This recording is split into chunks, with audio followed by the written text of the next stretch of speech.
Madame, monsieur, bonsoir et bienvenue pour cette édition spéciale vendange dans le 19-20, dans votre journal régional. La récolte bat son plein en Bourgogne, du nord au sud, de Chablis à Mâcon, en passant par les côtes de Beaune, où nous nous sommes arrêtés ce soir. Nous sommes installés au château de Chassagne-Montrachet, propriété des domaines de la famille Picard. Des domaines que vous dirigez, Francine Picard, bonsoir. Et bonsoir. Merci de nous accueillir. À vos côtés, Claude Chevalier, bonsoir. Vous êtes le président du BIVB, le Bureau interprofessionnel des vins de Bourgogne. Vous nous ferez un petit point sur ce début des vendanges 2014. Mais avant tout, voyons comment ont débuté ces vendanges dans vos vignes, Francine Picard. C'est un reportage qu'ont tourné ce matin Cécile Claveau et Jean-Louis Saintin à Chassagne-Montrachet. Le geste est précis, le rythme rapide. Kevin est un habitué. Depuis 3 ans, il fait les vendanges. Du coup, la technique pour couper le raisin n'a plus de secret pour lui. On effeuille. On effeuille jusqu'à là, à peu près jusqu'au niveau du raisin.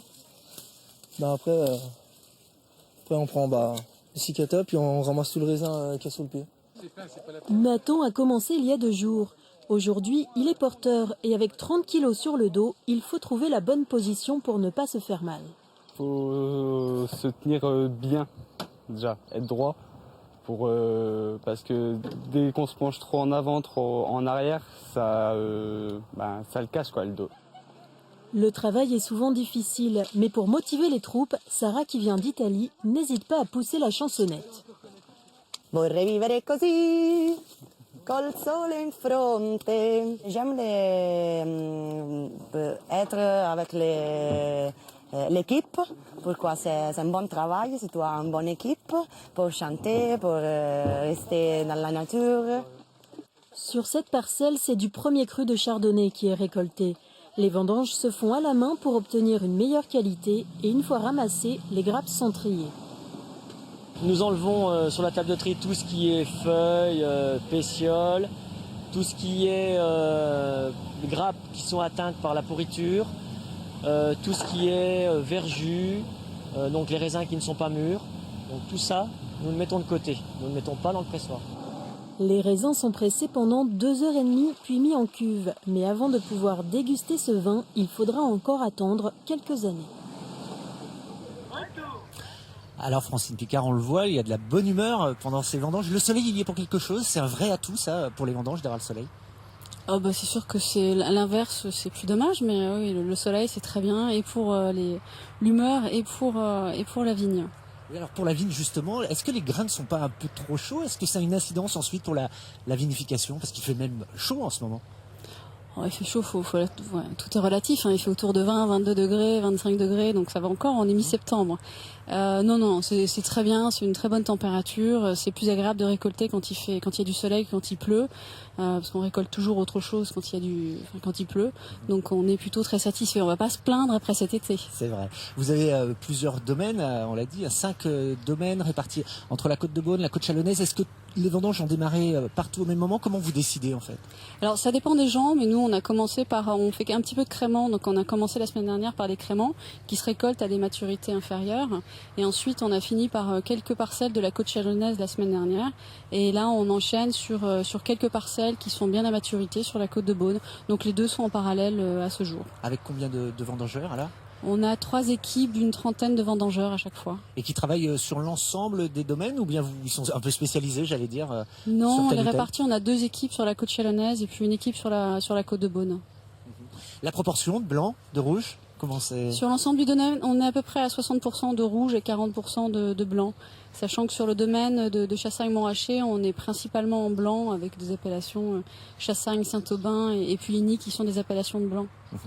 Alors, aujourd'hui, il fait beau depuis quelques semaines même d'ailleurs, il fait très beau, mais souvenez-vous, le 28 juin dernier, un violent orange de grêle s'est abattu sur certains secteurs de la Côte d'Or et de la Saône-et-Loire. Ici, en Côte de Beaune, le sort s'est acharné sur certains viticulteurs qui ont subi la grêle pour la 3e année consécutive. Les dégâts sont parfois importants, comme chez ce vigneron de Meursault, où sont retournés aujourd'hui Christophe Taris et Romain Liboz.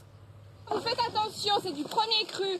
Donc là, elles sont un petit peu talées, les grappes, mais il n'y a pas de pourri, c'est sain. Donc vous regardez, chaque grappe quand même mérite d'être vérifiée. Si jamais il y a du pourri, vous l'enlevez. Si le soleil est revenu sur Meursault, l'orage de grêle de juin dernier est encore dans toutes les têtes et bien présent sur la vigne. Les grappes et les baies sont aujourd'hui plus petites et le jus plus concentré.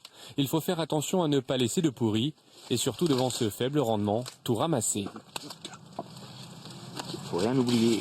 On a une vendange qui est très très saine, de jolis raisins. Ce qui a été grêlé, en fait, les baies impactées sont tombées. Donc du coup, on arrive à avoir quelque chose de très joli. Après, c'est vrai que c'est concentré. Il y a des très bons degrés. On a une acidité qui est correcte. Ce sera un très bon millésime. Meursault, Pommard, Volnay, depuis 3 ans, ces villages de grands crus sont frappés par la grêle et voient leur rendement et leur stock diminuer. Dans ces parcelles, c'est 50% de production en moins par rapport aux années passées. Mais heureusement, si la quantité fait défaut, la qualité, elle, s'annonce excellente. On a des beaux degrés, des jus sains, les raisins sont sains grâce au soleil et puis au vent du nord qu'on a eu, qui nous a asséché encore un peu ces raisins, donc concentré encore un peu plus. Donc là, pour l'instant, on n'a pas beaucoup de vin, mais c'est d'une très grande qualité. Ce millésime 2014 est en tout cas très attendu. Après la grêle de ces 3 dernières années, près de 200 exploitations viticoles dans la région sont en difficulté financière. Francine Picard, vous n'avez pas été concernée, vous, par la grêle? Malheureusement, on est toujours un petit peu concerné parce que la grêle, on est sur un couloir, donc Chassagne a pris un petit peu. Alors c'est 5%, on voit quelques raisins ici qui ont des impacts noirs, qui sont secs effectivement grâce au vent du nord, mais on en a toujours un petit peu. Claude Chevalier, sur l'ensemble de la production du Bourgogne, est-ce que c'est significatif ces phénomènes? Ça a quand même une incidence parce qu'on parlait de 50 000, peut-être 50 000 hectos en moins. En faisant un vague chiffrage, mais c'est vrai qu'on est obligé d'attendre la fin des vendanges pour voir vraiment l'impact qu'a eu la grêle. On a eu un très beau printemps, un été maussade, pour ne pas dire plus, très pluvieux. Est-ce que ça a eu une incidence très négative sur les raisins ou pas? Alors, ça n'a pas une incidence négative parce que contrairement justement à ce que tout le monde avait peur, parce que 2 jours de pluie, 1 jour de soleil, 2 jours de soleil, 1 jour de pluie, ça fatiguait un peu et ça faisait peur à tout le monde au niveau de la pourriture. En réalité, on n'a pas tellement de foyers de pourriture fin août. Et puis là, la Bourgogne étant bénie des dieux, on se retrouve depuis plusieurs années, je dis pas tous les ans, mais on a souvent été sauvés par le soleil. C'est le cas encore cette année, c'est exceptionnel. On parle d'une très belle récolte pour les blancs notamment, c'est vraiment le cas? Les blancs, on parle. C'est vrai que les blancs, on a toujours plus de facilité avec les blancs. Il y a moins de tri à faire, même s'il y a quelques petits foyers de pourriture, ça a quand même une importance nettement moindre parce que ça atteint pas la couleur, ça atteint pas les tanins, c'est beaucoup plus facile. C'est vrai que les rouges, à mon avis, vont être aussi de belle qualité. On va pas parler de qualité exceptionnelle parce qu'on va parler de qualité exceptionnelle tous les ans, mais il faudra plus trier peut-être. On a besoin de trier tous les ans. Je pense que cette année, il y a quelques parcelles qui vont mériter des soins attentifs. Et si on va sauver grâce au tri, de toute façon, on a quand même nettement augmenté la qualité en Bourgogne. Et la majorité des viticulteurs aujourd'hui trient. Donc on va se retrouver avec un millésime qui va être plus que correct. Tant mieux. On verra ça. Une belle qualité, de bonne quantité. Le premier constat des vendanges 2014 est aussi vrai pour Lyon?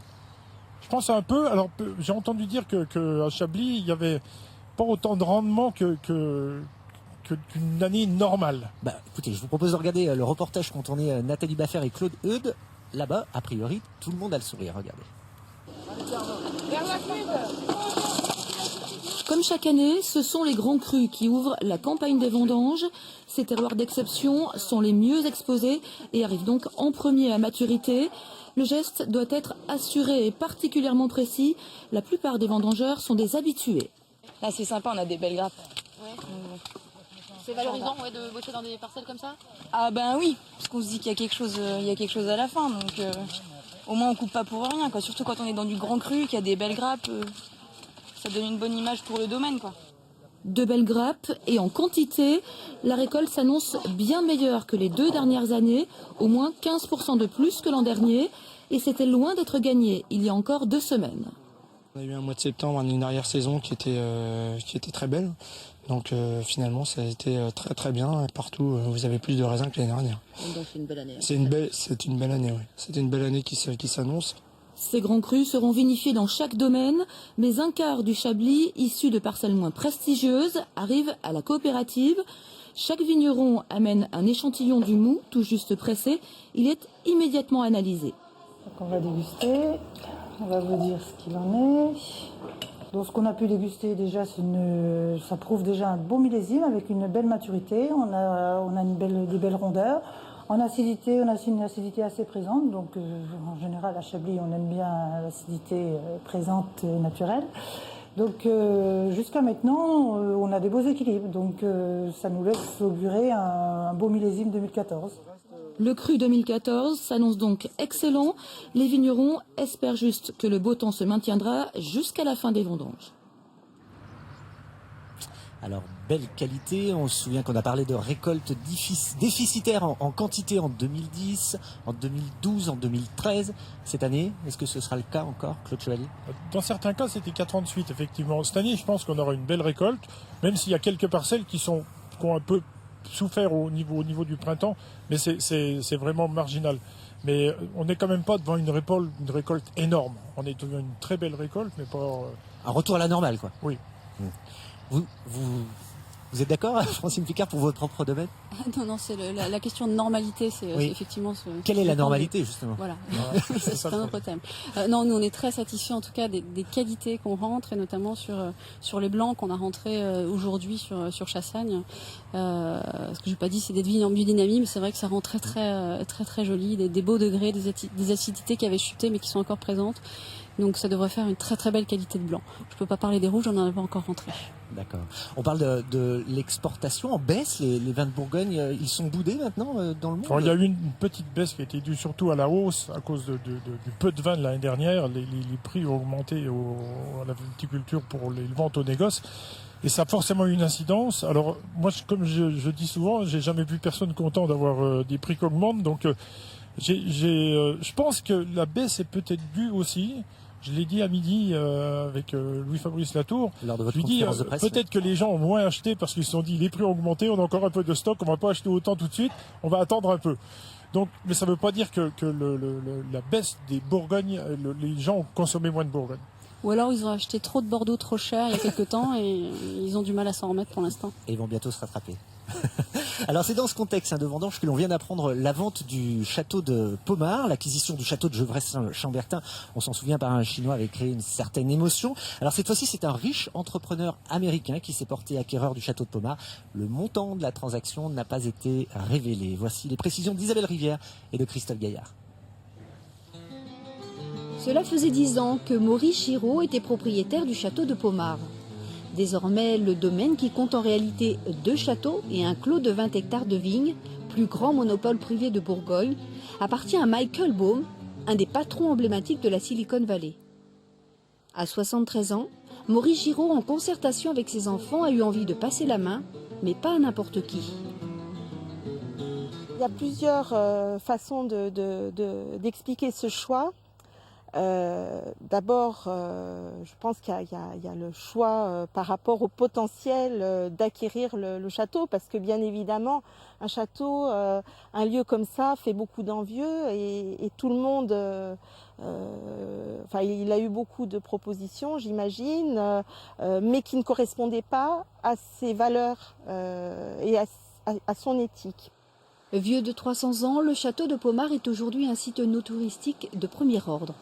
Ici, l'art côtoie le vin, les œuvres originales de Dali s'exposent près de celles de Miro. Côté vigne, les sols ont été étudiés, le travail en lutte raisonnée a fait son apparition.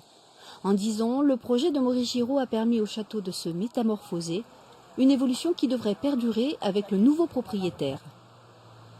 Ce projet va non seulement perdurer, mais il va se développer. Et c'est vraiment l'assurance que M. Giraud a pu obtenir de ce nouvel acquéreur, c'est que ce projet continuerait et que M. Baum mettrait les moyens à ce développement futur. L'équipe en place, soit une trentaine de personnes, ne sera pas modifiée. Le château de Pommard, connu pour son nom, veut devenir au fil du temps un haut lieu de l'art, de la gastronomie et ouvrir ses portes au plus grand nombre.